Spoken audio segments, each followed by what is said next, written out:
Mga kababayan nating seniors, kung kayo ay 60 o 65 pataas at inaabangan ninyo ang inyong pensyon ngayong Marso 2026, pakiusap, huwag ninyong palaktawin ang video na ito. Dahil ngayon, ibabahagi ko sa inyo ang pinakabagong schedule ng SSS at GSIS pension payouts para sa buwan ng Marso. At kasama rito ang mga petsa na dapat ninyong markahan sa kalendaryo, ang mga bagong halaga ng buwanang pensyon at ang mga simpleng hakbang na magpoprotekta sa inyong pera. Naaalala ko ang isang kaibigan ko, si Lolo Ernesto, 72 anyos, dating guro sa probinsya. Isang araw tumawag siya sa akin, nagtataka kung bakit hindi pa dumarating ang kanyang pensyon. Lumipas ang 3-4 na araw, wala pa rin. Nagpanik na siya, nag-alaala na baka nawala ang pera. Ang totoo, ang bayad ay nailabas na ng GSIS, ngunit mali ang petsa ng inaabangan niya. Hindi niya alam na ang schedule ngayong taon ay binago. At sa 6 na taon na paglilingkod niya bilang pensyonado, ito ang unang pagkakataon na napag-iwanan siya ng mahahalagang impormasyon. Natutuwa na siya ngayon, pero sana hindi na kailangang maranasan pa ng iba ang parehong pagkabigo. Kaya nandito ako ngayon, hindi bilang eksperto na nagsasalita sa tapat ng klase, kundi bilang isang kaibigan na gustong tiyakin na alam ninyo ang lahat ng kailangan ninyong malaman tungkol sa inyong pinaghirapan na benepisyo. Handa na ba kayo? Simula na tayo. Magsimula tayo sa SSS, ang Social Security System, na siyang nagsisilbi sa mga miyembro na nagmula sa pribadong sektor, mga self-employed at mga OFW na nakarehistro. Para sa Marso 2026, ang SSS ay nagpapatupad ng staggered or napakalat na sistema ng pagbabayad. Ang ibig sabihin nito ay hindi kayo lahat binabayaran sa iisang araw. Ang petsa ng inyong payout ay nakasalalay sa huling numero ng inyong SSS number or pension claim number. Ang mga pensyonado na ang huling digit ng kanilang SSS number ay 1 o 2 ay makakatanggap ng kanilang pensyon sa unang linggo ng Marso, partikular na sa paligid ng Marso 3 hanggang 5. Ang mga may ending number na 3 o 4 naman ay inaabangan ang Marso 6 hanggang 7, ang 5 at 6, mga Marso 10 hanggang 12, ang 7 at 8, mga Marso 13 hanggang 14, at ang mga may ending number na 9 at 0, mga Marso 17 hanggang 19. Ngayon, mahalaga pong tandaan na ang mga petsa na ito ay para sa pagproseso. Hindi palaging ito ang eksaktong araw na matatanggap ninyo ang pera sa inyong account o sa bayad na sentro. Kung gumagamit kayo ng Union Bank SSS Pension Account, UMID card na may e-wallet feature, o remittance centers tulad ng Palawan Express, M. Luwilier o Cebuana Luwilier, kailangan ninyong mag-allow ng 1 hanggang 3 araw pa pagkatapos ng processing date bago lumabas ang pera. Ano ang halaga ng pensyon? Ito ang lahat ay nakasalalay sa inyong monthly pension credit o ang bilang ng inyong contributions bago kayo nag-retire. Ngunit para sa average na pensyonado na nakapagbayad ng sapat na contributions sa loob ng mahabang panahon, ang tipikal na buwan ng SSS pensyon ngayon ay nasa pagitan ng 4,000 hanggang 12,000 bawat buwan. Ang iba, lalo na yung mga nagtatrabaho sa mataas na sweldo noong aktibo pa sila, ay maaaring makatanggap ng hanggang 18,000 o higit pa bawat buwan. Kung hindi pa kayo sigurado sa inyong eksaktong halaga, pumunta sa pinakamalapit na SSS branch o mag-login sa My SSS portal sa website na sss.gov.ph. Libre ang lahat ng iyan at abot kamay na. Para naman sa ating mga dating government employees, mga guro, pulis, sundalo, nurse sa gobyerno at iba pang nagtrabaho sa public sector, ang GSIS o Government Service Insurance System ang nagmamalasakit sa inyo. Ang GSIS ay may mas simpleng sistema ng pagbabayad kumpara sa SSS. Sa pangkalahatan, ang mga GSIS pensioner ay nakakatanggap ng kanilang monthly pension sa pagitan ng ika-1 at ika-10 ng bawat buwan. Para sa Marso 2026, ang opisyal na payout window ay Marso 1 hanggang Marso 10. Ang karamihan sa mga pensyonado na may Land Bank of the Philippines or DBP account na nakatali sa kanilang GSIS pension ay makikita ang kredito sa kanilang account bago dumating ang Marsopide kung walang pista opisyal o banking holiday na makakaapekto. Ngayon, mayroon itong mahalagang detalye na nais kong ipaliwanag. Kung ang inyong pensyon ay na-release na ng GSIS, ngunit hindi pa ito lumabas sa inyong account pagdating ng Marso 6 o 7, huwag kayong mag-atubiling tumawag sa GSIS hotline sa 8847-4747. Maaaring may problema sa inyong bank account details o maaaring may naiwanang dokumento na kailangan pang i-update. Huwag ninyong hintayin ng matagal. Ang bawat araw na naantala ay isang araw na wala kayong access sa pera na para sa inyo. Para naman sa mga GSIS pensyonado na gumagamit ng GSIS eCard Plus, ang smart card na katumbas ng ATM card, ang pera ay karaniwang available na bago magtanghali ng unang banking day ng Marso. Kung nawala o expired na ang inyong e-card, mag-apply agad ng kapalit sa pinakamalapit na GSIS Service Center.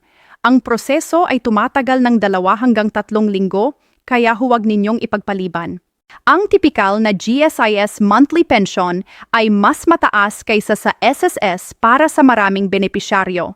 Ito ay dahil ang government salaries at contributions ay karaniwang mas mataas. Ang average na GSIS pension ngayon ay nasa 8,000 hanggang 20,000 bawat buwan. Depende sa bilang ng years in government service at ang pinakamataas na sweldo na natanggap ninyo bago mag-retire. Ang mga dating high-ranking officials o mga may mahaba at tuloy-tuloy na serbisyo ay maaaring makatanggap ng mas mataas pa riyan. Ito ang parte ng video na gustong-gusto ko dahil marami sa ating mga seniors ang hindi alam na may mga karagdagang benepisyo silang naiwan sa mesa. Pera na para sa kanila, ngunit hindi nila naabot dahil wala silang nagsabi. Una, ang SSS Anniversary Bonus at Loyalty Dividend. Kung kayo ay SSS pensioner na hindi pa nag-a-avail ng inyong 13th month pension o kung hindi ninyo alam kung kailan ito nalalabas, pakinggan ninyo ito. Ang SSS ay nagbibigay ng karagdagang bayad tuwing Disyembre na katumbas ng isa pang buwanang pensyon bilang parang Christmas bonus. Hindi ito automatic na alam ng lahat, ngunit ito ay batas at kayo ay may karapatang tanggapin ito. Siguraduhin na updated ang inyong contact information sa SSS para maabisuhan kayo tuwing magbabayad sila ng ganitong karagdagang benepisyo. Pangalawa, para sa mga GSIS pensioner, mayroon kayong tinatawag na survivorship pension. Kung mayroon kayong legal na asawa o minor children, sila ay may karapatang makatanggap ng bahagi ng inyong pensyon pagkatapos ninyong lumisan sa mundong ito.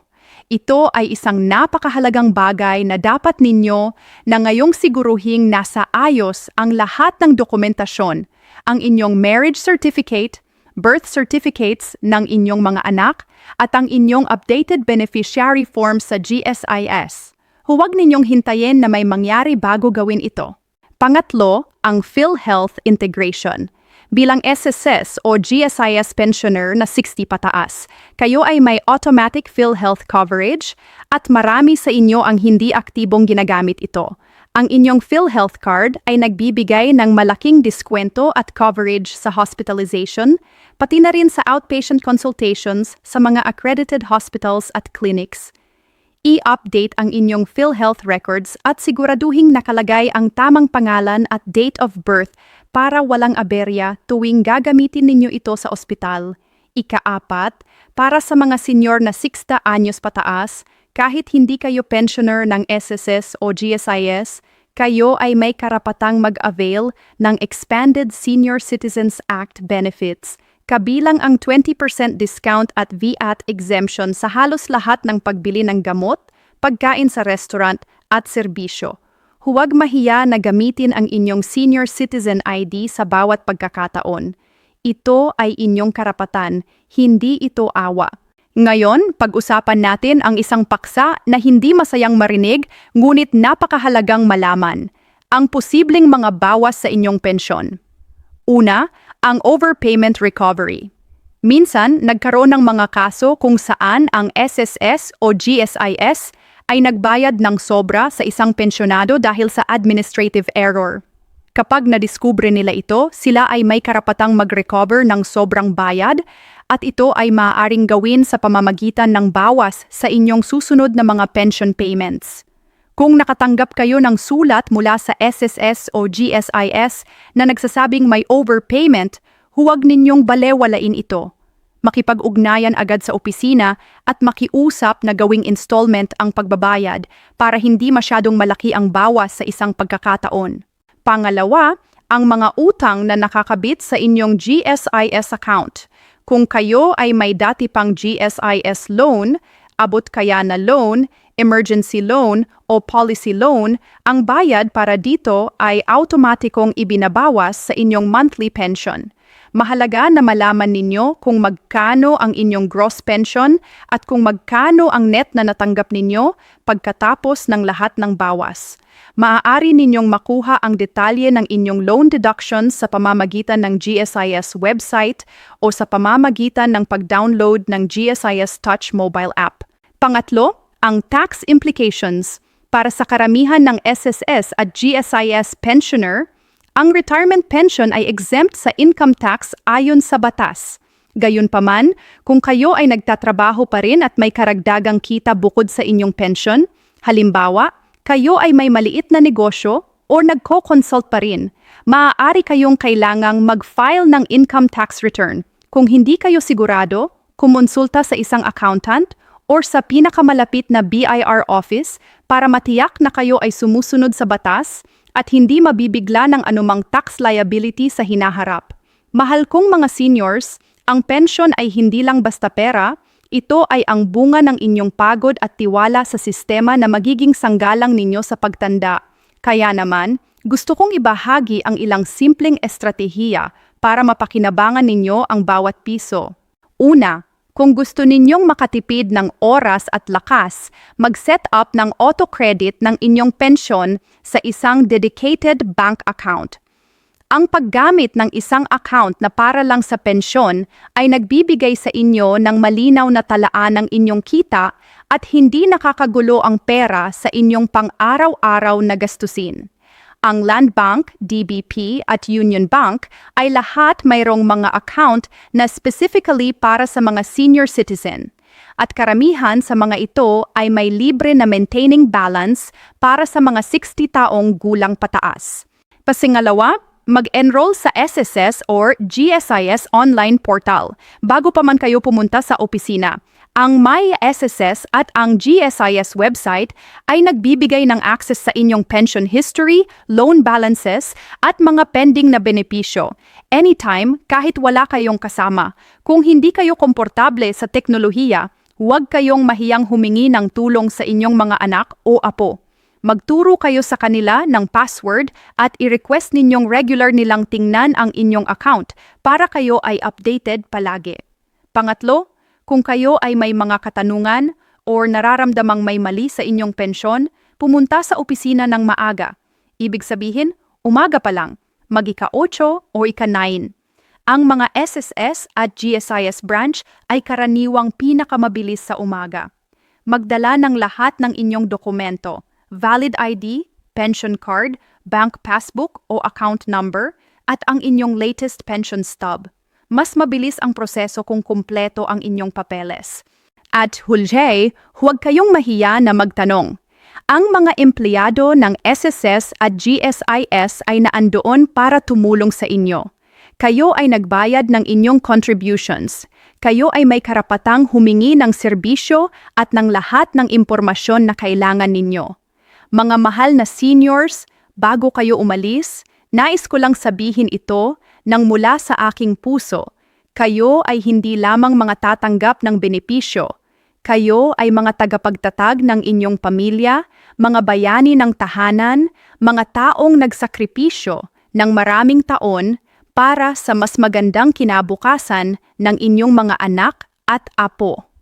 Ang pensyon na ito ay hindi charity. Ito ang inyong naipon, inyong pinaghirapan, inyong karapatan. Kaya naman, iminumungkahi ko na i-share ninyo ang video na ito sa inyong mga kaibigan, kapitbahay, o kamag-anak na may edad na, baka may isa sa kanila ang hindi pa nakakaalam ng mga petsa o benepisyong tinalakay natin ngayon. Ang isang maliit na pagbabahagi ng impormasyon ay maaaring makagawa ng malaking pagbabago sa buhay ng isang matanda. At kung may mga katanungan kayo, ilagay ninyo sa comment section sa ibaba. Susubukan kong sagutin ang bawat isa sa inyo dahil hindi kayo nag-iisa sa paglalakbay na ito. Nandito ako at nandito ang ating komunidad para sa isa't isa. Maraming salamat sa inyong pakikinig. Ingat po kayo palagi at magkita tayo sa susunod na video.